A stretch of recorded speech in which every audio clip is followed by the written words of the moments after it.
és soberano, invencível. Tu és o Rei das nações, aquele que é, aquele que vive, Tu és o Senhor. Nós levantamos um altar de adoração a Ti nesta cidade. Levantamos um altar de adoração aqui neste lugar diante de Ti, reconhecendo que o Senhor é Rei dos reis e Senhor dos senhores, reconhecendo que o Senhor é supremo, que o Senhor é grande. Reconhecemos a Tua santidade, reconhecemos a Tua grandeza, reconhecemos a nossa dependência de Ti.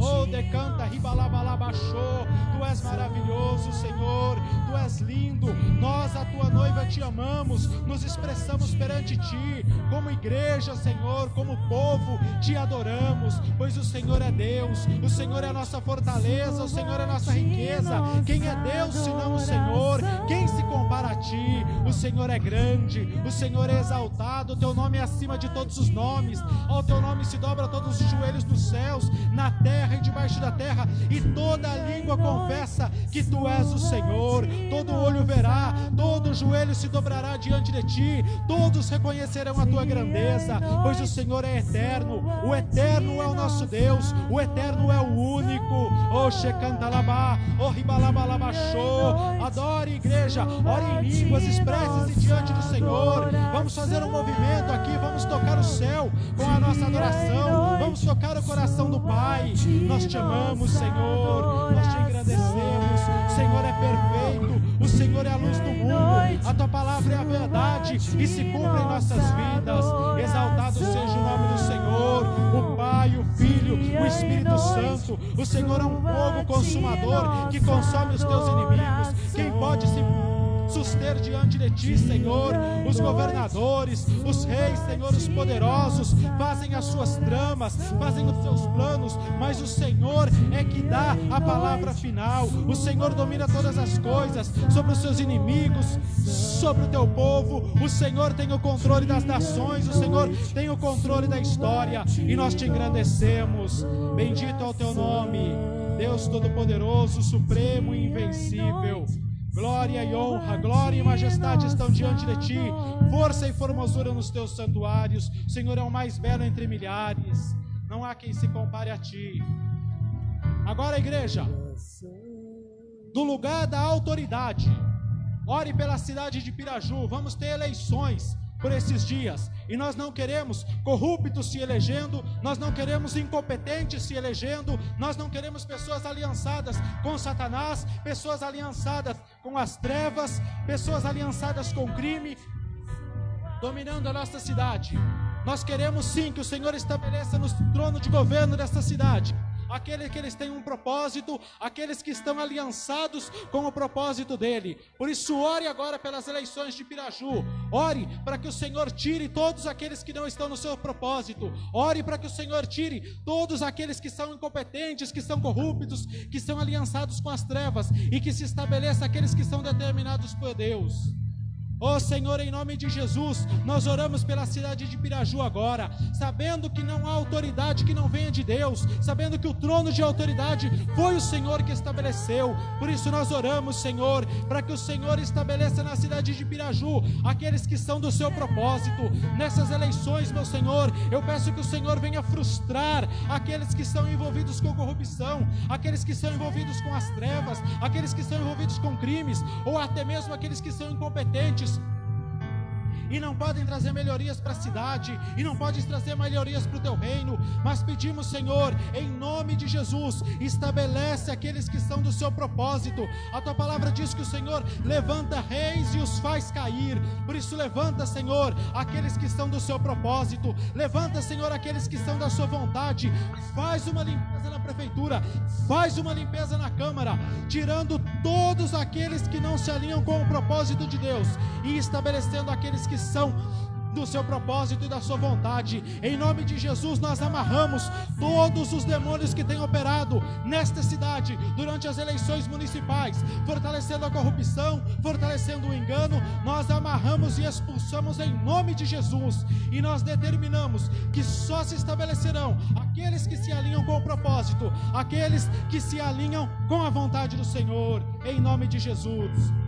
Orem pela igreja local aqui, orem pelos pastores, pelos ministros, orem pela adoração, ore por você, ore pela sua família, ore pela igreja aqui, para que venha um grande mover do Espírito, para que almas sejam salvas, para que milagres aconteçam, para que venha prosperidade, para que venha crescimento. Oh Deus, em nome de Jesus, move a tua glória neste lugar, vem com o teu fogo em nosso meio, meu Deus. Senhor, eu ouvi muitas promessas a respeito desta igreja, eu ouvi muitas palavras, eu ouvi os profetas dizerem, e eu creio, Senhor, que a tua palavra é a verdade e se cumpre em nossas vidas. Por isso, em nome de Jesus, venha se mover com poder neste lugar. Esta igreja é para as nações, Senhor, em nome de Jesus. Venha atear fogo em nosso meio, vem ferver, Senhor Deus, o teu avivamento, em nome de Jesus. Vem fazer o teu fogo arder nesta igreja, desde o púlpito até a porta. Cada ministro, cada pregador, cada pessoa que faz alguma coisa aqui na tua igreja, cada membro, cada pessoa debaixo da unção desta igreja, que o teu fogo venha queimar, que o teu sobrenatural, em nome de Jesus, venha arder, que cada culto aqui seja cheio do poder de Deus, seja cheio do Espírito, em nome do Senhor Jesus. Vem operar sinais, vem operar maravilhas, vem trazer quebrantamento, vem trazer salvação de vida, vem trazer santidade, vem trazer, Senhor Deus, crescimento, um crescimento de qualidade, não apenas em números, mas em vidas salvas, em vidas aliançadas contigo. Vem liberar a tua palavra com poder, a tua palavra que é como fogo, que é como um martelo que esmiuça a rocha. Vem, Senhor, em nome de Jesus, opera em nosso meio, Senhor Deus. Nós cremos, Senhor, no teu poder, nós cremos que o mesmo Espírito que ressuscitou Jesus dos mortos está em nosso meio. Nós cremos que recebemos poder quando fomos selados com o teu Espírito para sermos testemunhas. Então, em nome de Jesus, faz cada cristão aqui uma testemunha. Ore, igreja, ore pelo avivamento. Não adianta a gente reclamar que Deus não opera mais no meio da igreja, não adianta reclamar que o pregador não flui, não adianta falar mal da equipe. Tem que orar, tem que buscar, busque a presença de Deus agora. Você tem essa oportunidade. Ore, clame pelo fogo, clame pelo poder do Espírito, clame pelo avivamento. Cantando a Machai, em nome de Jesus. Vem, Espírito Santo, fazer cada cristão aqui uma testemunha. Vem fazer cada um aqui uma chama viva, Senhor Deus. Vem fazer o teu fogo arder no altar de cada um. Vem fazer o teu fogo arder nesta igreja, em nome de Jesus de Nazaré. Opera como nunca antes, Senhor, milagres criativos, mortos ressuscitando, em nome de Jesus. Levantando os ministros aqui com poder, Senhor, para as nações, levantando pessoas aqui para tocar nações, para tocar vidas, Senhor, em nome de Jesus. Senhor, eu creio, Senhor, eu creio que a tua palavra será pregada em todo o mundo, Senhor, antes que venha o fim. Senhor, eu creio nas tuas promessas, eu creio que eu verei os bens do Senhor na terra dos viventes. E é inadmissível, Senhor, é inaceitável uma igreja que não tem poder, é inaceitável uma igreja onde o Senhor não opera. Por isso nós clamamos, como igreja, como povo, nós oramos. Vem, Espírito Santo, vem, Espírito Santo, operar em nosso meio. Fica à vontade entre nós, Senhor. Faz a tua obra gloriosa, faz a tua obra de poder em nosso meio, em nome do Senhor Jesus. E nós te agradecemos e damos toda a honra e damos todo o louvor ao teu nome, pois o Senhor é Deus. Aleluia. Amém? Podem se sentar. Somos um povo de oração. Assim o Senhor nos chamou, assim o Senhor nos levantou. E por mais que às vezes a gente dê uma enferrujada, mas está ali no nosso DNA. E é só começar a fluir de novo e Deus volta a operar em nosso meio. Nós vivemos um tempo que como que eu poderia dizer? É um tempo de definição, é um tempo até meio assustador. Porque nós vemos coisas acontecendo. E eu não falo apenas da pandemia. Mas eu falo assim, a gente vê profecias bíblicas se cumprindo. A gente vê, há um tempo atrás, uma pequena perseguição se levantava contra a igreja, com leis para manter você calado ou para limitar o seu raio de atuação. E hoje nós vemos algumas igrejas sendo atacadas em outros países. Enfim, a gente vê que já começa uma pequena perseguição. E Jesus, ele disse lá em Mateus 24, se eu não me engano, quando ele falava dos finais dos tempos, ele fala, mas antes lançarão a mão sobre vós e vos perseguirão. Mas depois vem a bênção. A primeira parte é meio complicada, mas a segunda ele diz, porque este é o tempo de serem testemunhas, e serão levados na frente de autoridades, de governadores, e aí vão testemunhar. E não penseis como deveis falar, porque na hora vos será dado uma boca e uma sabedoria, da qual ninguém poderá te contradizer. Então estamos chegando aí num tempo meio complicado, um tempo difícil, porém um tempo de nos posicionarmos, porém um tempo de sermos usados por Deus, um tempo de fazermos a diferença no reino. E é momento de se posicionar, é momento de estarmos dispostos, é momento de nos oferecermos, muitas vezes como sacrifícios perante o Senhor. Não digo sacrifício apenas de ser perseguido e morto, ou ser perseguido e preso, mas é momento de oferecermos as nossas forças diante de Deus. Eu lembro de um filme que eu assisti em que o pregador dizia assim: o Senhor, Ele quer os seus músculos, o Senhor, Ele quer o teu suor, o Senhor, Ele quer o teu sangue. É meio pesado, mas é isso que o Senhor quer. Por muito tempo, a igreja se tornou uma igreja mimada, por uns 10 anos aí pelo menos, onde as pregações eram pregações que massageavam ali o nosso ego, eram pregações que nos deixavam confortável. Ah, Deus tem uma bênção para você, Deus vai dar a sua casa própria, glória a Deus por isso, trabalhe pela sua, eu estou trabalhando pela minha, também amo a bênção. Mas não é só isso. O importante é você se sentir bem, o importante é você se sentir amado, o importante é você ser feliz. Muitas dessas coisas não têm tanto fundamento bíblico, ainda que Deus queira nos dar tudo isso. Mas o principal na nossa vida são os fundamentos da palavra. E esses fundamentos, eles precisam ser restaurados em nossa vida, para que nós possamos fazer a diferença nesse tempo. Eu via uma vez um especialista em técnicas primitivas, digamos assim, e ele explicando como que funcionava a vida dos nossos antepassados, lá da Idade da Pedra, lá do comecinho do mundo. E ele falava, olha, para o cara fazer uma arma primitiva, uma ferramenta, um arco, precisava arrumar uma madeira boa, que o cidadão da época devia saber qual madeira era boa, e você vai raspando ela até chegar no cerne, até chegar ao meio, ali é o cerne. Aí você vai poder fazer uma boa ferramenta. Tirar um monte de coisa, ali casca, uma madeira mais leve, que não tem necessidade, que tem o seu papel importante, mas não para fazer um arco, não para fazer uma lança, não para fazer uma ferramenta ali que suporte pressão, que vai ser usada com força. O que eu quero dizer com isso? Que a palavra de Deus, a igreja do Senhor hoje, nós temos que voltar ao cerne da palavra. Como eu disse, aprendemos muita coisa aqui que nos deixou feliz. Fomos muito tempo mimados. Pelo menos 10 anos aí, a igreja aprendeu a ser mimada. Ah, o Senhor quer que você seja feliz, o Senhor quer curar a tua alma. Glória a Deus que o Senhor faça tudo isso mesmo. Mas o Senhor hoje eu acho que Ele quer restaurar ali o cerne da palavra, o cerne da pregação, para que nós possamos ser realmente fortes, resistentes, porque os tempos que virão são tempos difíceis. Eu acredito nisso. E volto a repetir, não é por causa da pandemia que eu estou dizendo isso, porque se você estudar a história, vai ver que houve outras pandemias. Houve gripe espanhola, houve peste negra, peste bubônica, enfim, teve bastante coisa ruim por aí no passado. E o mundo não acabou. Mas hoje nós vemos muitos cumprimentos das Escrituras. Nós vemos uma leve perseguição, nós vemos políticos aliançados com as trevas. Enfim, nós vemos uma igreja se corrompendo. E eu quero falar um pouco sobre a corrupção da igreja hoje, um dos motivos.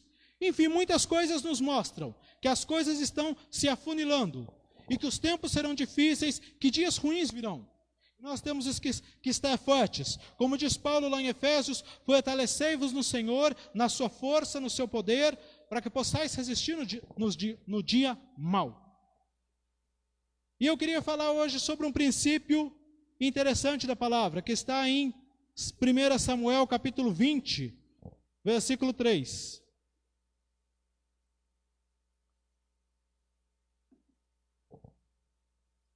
Parte final do versículo. Diz assim, há apenas um passo entre mim e a morte. Aí quando o Senhor me deu essa palavra, eu questionei, mas como que eu vou pregar uma palavra dessa? na igreja, sendo que a maioria das pessoas são salvas. Como é que eu vou pregar uma mensagem de salvação e de eternidade num lugar onde teoricamente todo mundo é salvo? Mas foi aí que o Senhor colocou no meu coração algo interessante.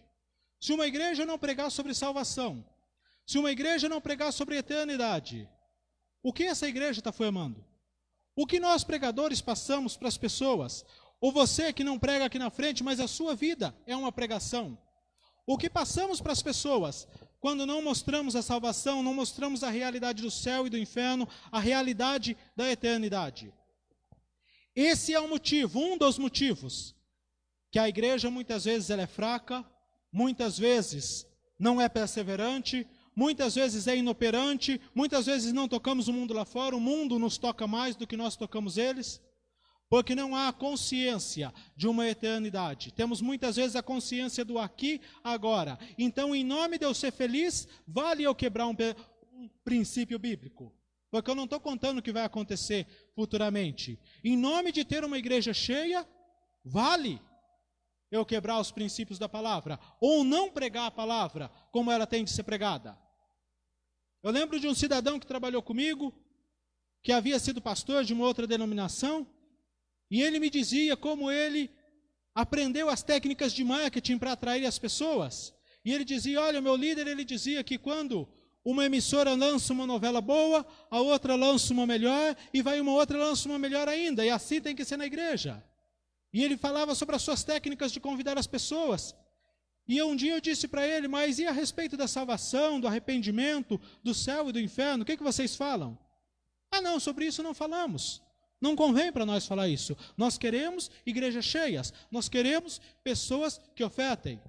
Foi quando eu disse para ele, bom, a Bíblia diz que Deus corrige o filho que ama. E que se vocês estão sem correção, é porque são bastardos. Então, se vocês fazem tudo isso, e não há uma correção de Deus na vida de vocês, é porque existe a grande possibilidade que nunca tenham nascido de novo e que nunca tenham tido um encontro com o Senhor de fato. E sequer os seus líderes são salvos. Ele fez um beicinho, uma cara feia e continuou. Aí eu falo, nós muitas vezes perdemos essa consciência, e por perdermos esta consciência, é que olhamos apenas para as coisas aqui da terra. Infelizmente, existe uma multidão de cristãos que caminham para o inferno por causa de pregações como essa, por causa de mentalidade como essa. Eu lembro de uma pregação bem antiga lá do Jimmy Swaggart, não é do meu tempo, mas eu baixo pela internet, em que ele fala a respeito das igrejas que não pregam evangelho nenhum. E ele fala que milhões de membros de igreja estão indo para o inferno, que ele vê uma multidão de membros de igreja caminhando para o inferno. E essa tem sido a realidade. Se isso há 40 anos atrás era realidade, imagine hoje, que o evangelho se corrompeu muito mais, que muito mais pessoas estão querendo facilidade. Eu me preocupo quando eu abro a internet para ouvir algumas pregações, e eu vejo pessoas torcendo a palavra de Deus. E eu tenho visto bastante, dizendo que o amor de Deus é soberano, e que não há uma eternidade em que não há um julgamento. Porque Deus é amor, e pode chegar no dia do julgamento, Deus falar, eu vou perdoar todo mundo. Mas e todo o ensinamento de Jesus a respeito de eternidade? Quando Jesus disse lá em Mateus 25 ou melhor, os justos irão para a vida eterna, os ímpios para o castigo eterno. Nós esquecemos isso. Paramos de pregar essas coisas, paramos de estudar essas coisas, e como consequência, nos tornamos cristãos fracos. Cristãos que chegam na hora do vamos ver lá fora e se corrompem facilmente. Cristãos que não têm tempo de estudar a palavra, que não têm tempo de orar, que não têm tempo de jejuar. Que quando chega na rodinha dos escarnecedores, se torna um escarnecedor. Você vai falar para mim, você nunca fez isso? Claro que fiz. Eu sei do que eu estou falando, eu já fiz parte deste povo que perdeu a consciência da eternidade. Eu já fiz parte desta grande massa evangélica que perdeu a consciência de que existe uma eternidade, que perdeu a consciência do céu e do inferno, e que começou a achar que o grande lance da vida é ser feliz, é viver o aqui e o agora, e que nós acertamos com Deus depois. Já fiz parte disso. E eu sei como é terrível quando começamos a nos separar de Deus. O nosso coração começa a se tornar endurecido, começamos a nos tornar ali rústicos diante do Senhor, não sentir mais a presença, a palavra já não fala mais, chegamos aqui na igreja e criticamos o louvor porque não está gostoso, criticamos o pregador porque fala bobagem, não temos tempo de ler a Bíblia porque ela se torna maçante, não dá tempo de orar porque temos 1 milhão de coisas para fazer. Tudo isso acontece porque nós começamos a quebrar os princípios de Deus e começamos a sair fora, e o nosso coração começa a se tornar endurecido, e o nosso coração começa a se afastar do Senhor pouco a pouco. Só que nós não percebemos, nós temos a tendência de dizer que é por culpa dos outros.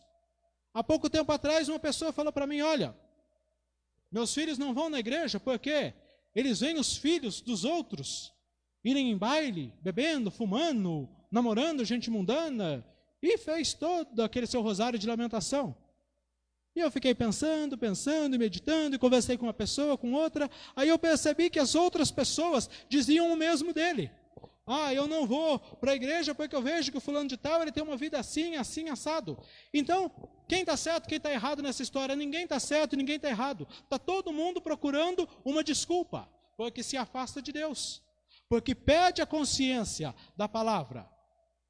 É terrível quando nós vemos a igreja perder a consciência, perder o amor pelo Senhor, perder a intimidade. É terrível quando percebemos que a igreja perdeu a consciência. Hoje eu assisti a um programa, estava fuçando na televisão e passamos onde estava uma banda gospel tocando. E a Nayara olhou, ai que lindo. Eu falei, olha, misericórdia, Deus me perdoe porque eu estou me tornando um cara chato, insuportável, mas não me desce isso daí. Daqui a pouco vem o golpe. Espera aí. Não demorou 5 minutos. Não demorou 5 minutos. A letrinha lá, ó, doações, disso, isso, aquilo. E eu não sou contra doações. A Bíblia diz que devemos doar. A Bíblia diz, dai e dessa-vos-á. A Bíblia diz, cada um contribua com a sua prosperidade. Mas eu sou contra quando eu vejo um mundo evangélico fazendo todo um marketing para arrecadar dinheiro. E fazendo todo um marketing, toda uma coisa bonita em nome da palavra. E pegando apenas os textos da palavra que lhes convém. E deixando o cerne da palavra de lado. Deixando o importante da palavra de lado. E multidões caminhando para o inferno dentro da igreja. Seria terrível pegar uma pessoa lá do mundo que está na prostituição, que está no alcoolismo, que está na criminalidade, que está roubando, matando, e essa pessoa morrer e se encontrar com o Senhor. E saber que o seu futuro eterno vai ser terrível. Agora, muito mais terrível vai ser uma pessoa aqui dentro da igreja, que veio nos cultos todos os dias, que viu a equipe fluindo no Espírito aqui, tocando maravilhosamente bem, que viu as lives da igreja sendo feita, que tomou ceia, que ofertou para a reforma da igreja, que ajudou na reforma da igreja, e chegar uma pessoa dessa e ir para o inferno, porque não teve consciência da salvação, porque não teve consciência da eternidade. É assim que muitas vezes nós, povo de Deus, estamos caminhando. Estamos esquecendo que existe um céu. Estamos esquecendo que existe um inferno. Eu queria que você pensasse aí, se você morrer hoje, aonde vai estar a tua alma? Eu gosto muito daquele filme Corajosos, um filme muito difícil de se achar, mas se você conseguir achar, assista, porque é uma bênção. Em que 4 homens fazem um pacto ali de restaurar suas famílias, de cuidar de seus filhos e de resgatar sua família para o Senhor.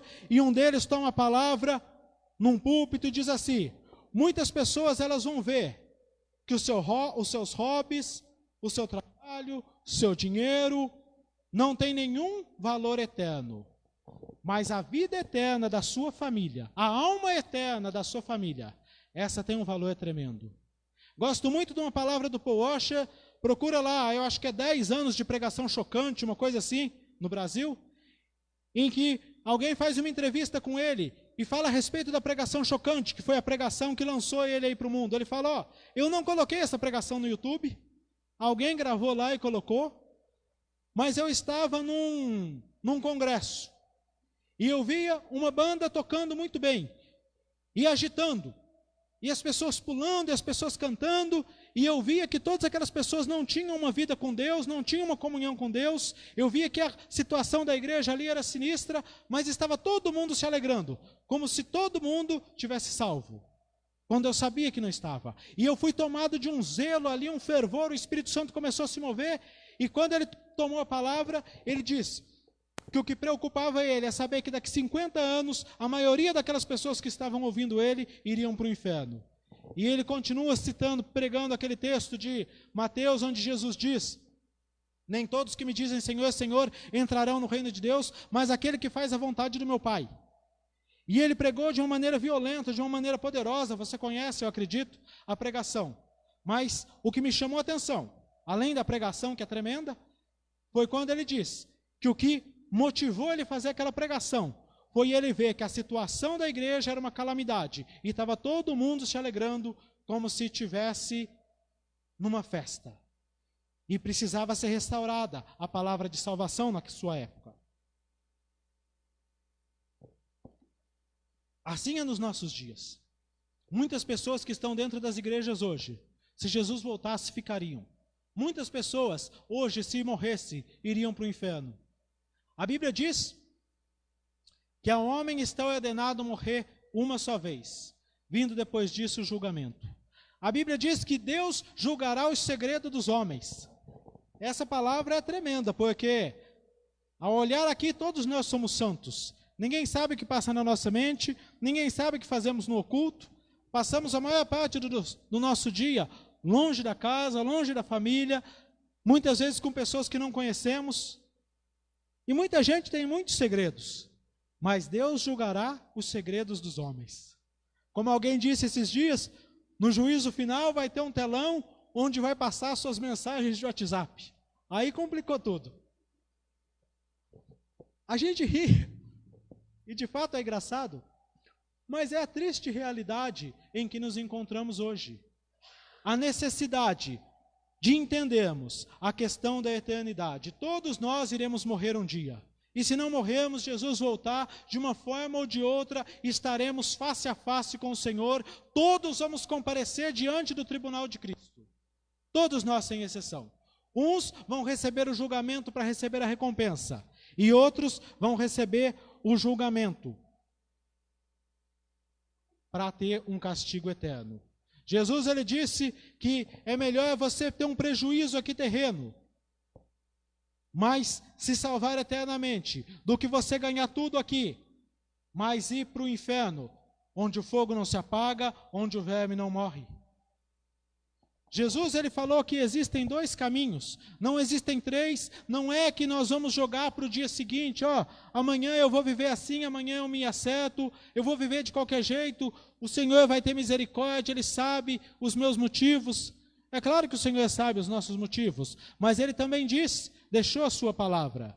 Jesus, ele fala lá do cidadão que construiu todos os seus bens, ganhou dinheiro, construiu um celeiro. E que bênção, todos nós queremos ter um sucesso desse na vida.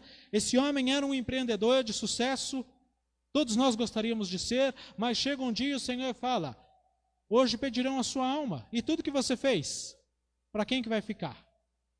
E aí? O que você construiu para o céu? O que você vai apresentar diante de Deus? Eu fiz a oração um dia que o pastor chamou lá na frente para aceitar Jesus. Mas Jesus diz, nem todo que me diz Senhor, Senhor entrará no reino de Deus, mas aquele que faz a vontade do meu Pai que está no céu. E como que nós vamos fazer a vontade do nosso Pai que está no céu, se muitas vezes nem conhecemos a vontade do nosso Pai que está no céu? Hoje pegou uma febre de cristãos não conhecerem a Bíblia, pegou uma febre de cristãos não lerem a Bíblia. Eu sei que é corrido, a minha vida é corrida também, mas eu tenho um aplicativo no celular que se chama Palavra do Dia, que todos os dias me manda uma mensagem, e eu procuro ler. E temos também uma Bíblia, eu gosto da Bíblia de papel, porque a Bíblia virtual você está lendo, dá um toquinho no WhatsApp, dá um toquinho no Facebook e tira a nossa atenção. Mas essa daqui não tem o que tirar a nossa atenção. Agora, a maioria das pessoas sequer conhecem os mandamentos. Sequer conhecemos a vontade de Deus, como é que vamos fazê-lo? Jesus, ele disse, se me amassem, seguiriam os meus mandamentos. Mas a maioria das pessoas nem se importa em conhecer os mandamentos. Eu vejo que hoje se tornou muito comum cristãos que não conhecem a palavra, cristãos que vivem em pecado porque não sabem, são ignorantes. É igual no tempo, se eu não me engano, do rei Josias. e que todo Israel vivia como queria, até que alguém vai mexer lá no templo e acha lá as tábuas da lei, e acha as escrituras lá de Moisés, e ele começa a ler e ele começa a ver que está toda a sua vida fora da vontade de Deus, e ele coloca a nação em oração, em jejum, ele lê a palavra e ele tenta trazer o povo de volta. É isso que nós vivemos nos nossos dias, o momento de voltarmos para a palavra. É interessante você ler o livro Filho do Fogo. Se você tiver oportunidade de ler, leia. Se não tiver paciência de ler, ouça pelo YouTube. Tem lá, é uma voz meio chata de se ouvir, mas é um vídeo bem interessante, que fala a respeito do satanismo. E uma coisa que me chama a atenção é quando chega uma sacerdotisa satânica e ela diz assim: os cristãos perderam muito tempo. Eles estão muito envolvidos aí com suas coisas, eles estão cheios de arrogância, acreditando na sua vitória, mas não tiram tempo para se consagrar, não tiram tempo para se organizar. E com isso estamos tomando os espaços. E isso é uma triste realidade. Esse livro foi escrito há mais de 20 anos, mas é a nossa realidade como igreja. Porque nos envolvemos tanto com nossas coisas, nos envolvemos tantos com a necessidade de sermos felizes, de sermos vencedores, de sermos de sucesso, de alcançarmos as nossas coisas aqui terrenas, que esquecemos que estamos em uma guerra espiritual, que esquecemos que existe uma eternidade à nossa frente. E corremos o sério risco de nos tornarmos igual esse homem que Jesus pregou, que construiu os celeiros, que armazenou coisas, mas que não estava preparado para o grande dia. A Bíblia diz: se por boca de 2 ou 3 testemunhas uma pessoa no Antigo Testamento era apedrejada, quanto mais nós, se calçarmos aos pés o sangue do Filho de Deus, mais nós, se negligenciarmos tão grande salvação.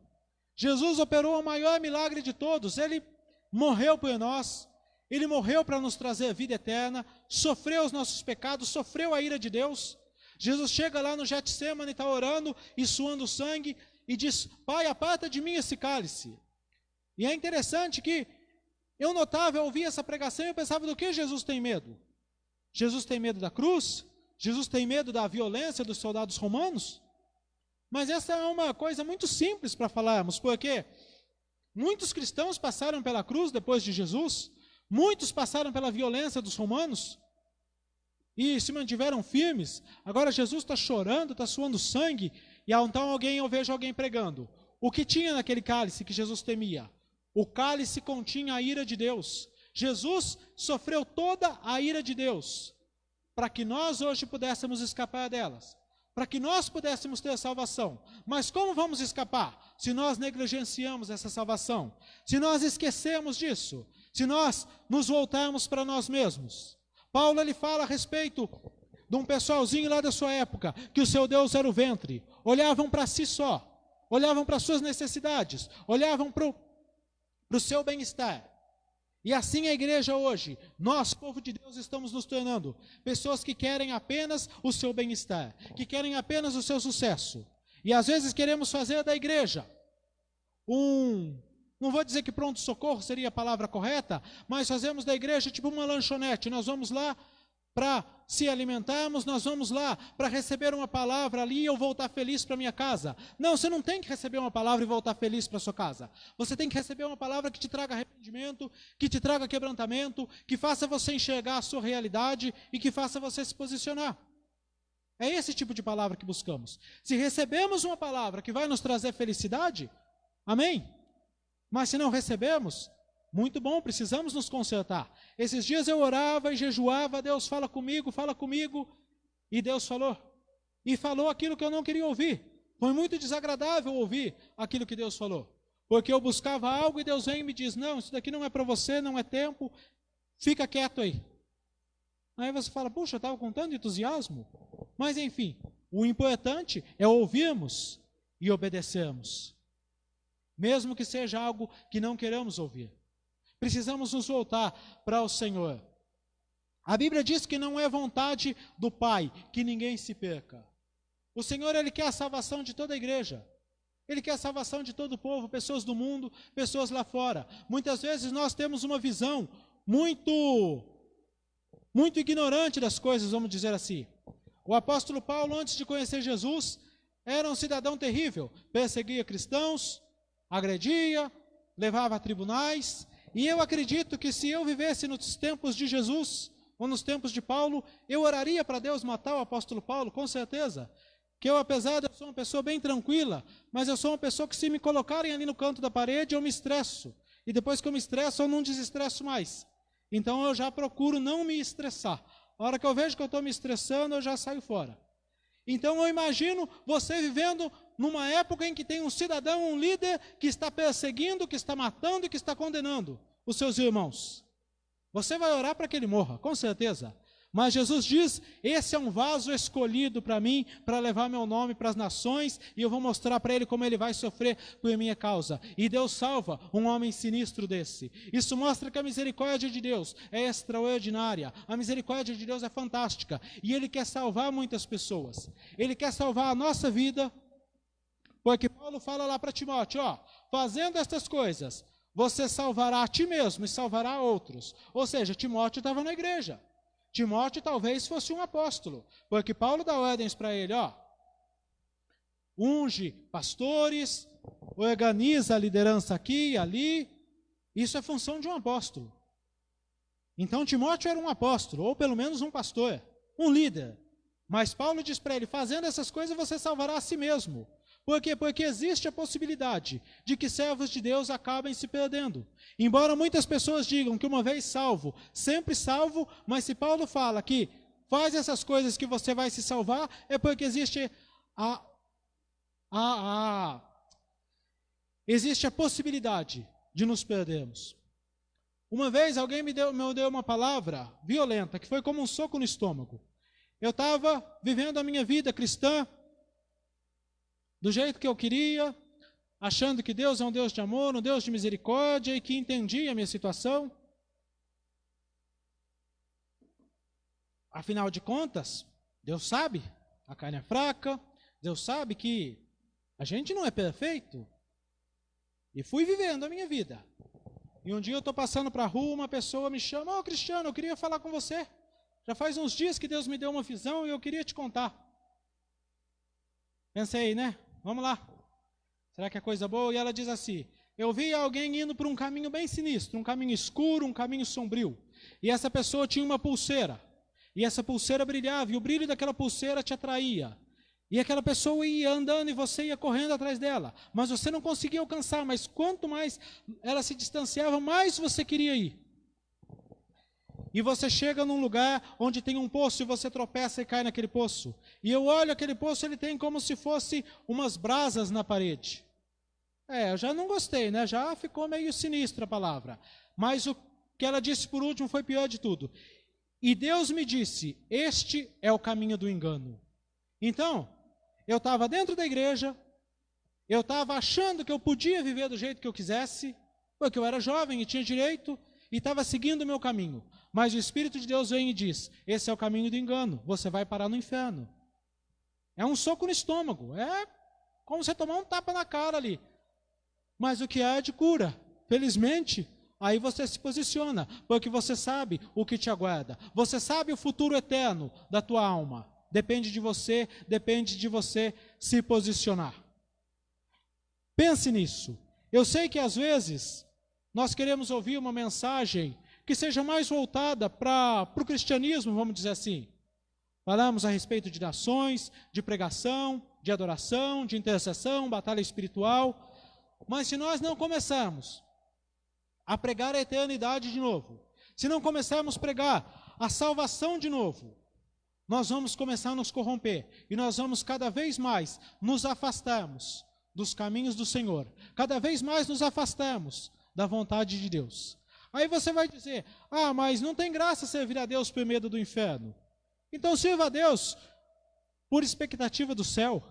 Do mesmo jeito que a Bíblia fala do julgamento do grande trono branco, em que todas as pessoas vão ser colocadas ali diante do Senhor, e vai ter um julgamento sinistro, e o livro da vida vai ser aberto. E se o seu nome não estiver lá escrito lá, vai ser lançado num lago de fogo e enxofre, mas antes do livro da vida vai abrir o livro das obras, a Bíblia, e você vai ser julgado pelo que está escrito nos livros, ou seja, você vai ser julgado pelas suas obras. Cada um vai dar conta diante de Deus das suas obras. Isso é interessante porque é muito comum, como eu já falei, as pessoas culparem os outros, né? Ah, mas o pastor não ensinou, ah, mas esse fez daquele jeito. Todos seremos julgados pelas nossas obras e daremos conta das nossas obras. Mas do mesmo jeito que vai ter esse julgamento assustador, e eu recomendo você chegar na sua casa e ler lá o final de Apocalipse, capítulo 20, 21, e ver a respeito desse julgamento. Também Mateus, capítulo 25. Do mesmo jeito que existe esse julgamento assustador, também a Bíblia fala sobre uma eternidade com Deus, sobre a nova Jerusalém, que desce do céu adornada como a noiva para o seu esposo. Do mesmo jeito que existe esse julgamento ali onde diz: e os que não foram achados escritos no livro da vida foram lançados no lago de fogo e enxofre, onde que é a segunda morte. Também está escrito: eis o tabernáculo de Deus com os homens, o Senhor enxugará dele todas as suas lágrimas. Ali não vai ter choro, não vai ter nada, só alegria, vida diante do Senhor. Perdemos a expectativa do céu. Às vezes a gente está tão preso aqui nessa terra, às vezes até mesmo com coisas da igreja, como eu já falei, com batalha espiritual, com ministério, com reforma, que esquecemos de pensar no céu, o dia que vamos ver o Senhor face a face. Eu gosto muito daquela música do Brother Simeon, a esperança de um dia poder vê-lo.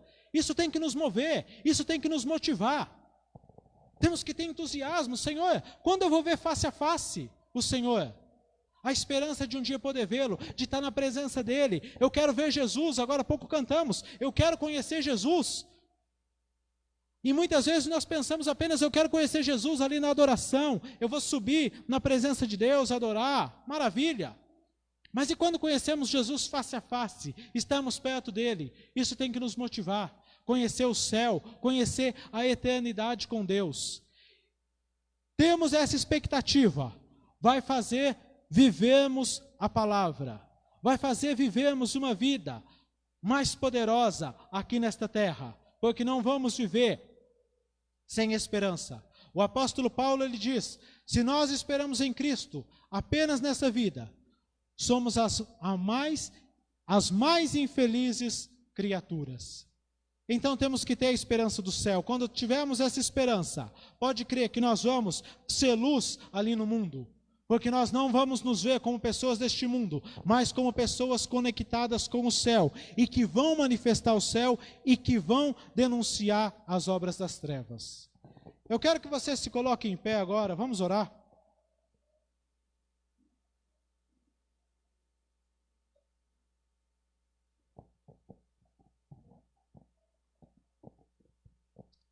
Eu não vou fazer apelo, eu não vou chamar as pessoas aqui à frente, porque eu acredito que o maior apelo é você posicionando seu coração diante do Senhor. Eu tive o meu encontro com Deus quando eu comecei a ler a Bíblia, lá quando era menino, mas a minha maior experiência de salvação foi num dia em que a equipe de louvor tocava, o apóstolo ministrava, e ele diz: entregue seu coração diante do Senhor, aí onde você está. E eu estava sentado ali no fundo, e eu me coloquei diante de Deus.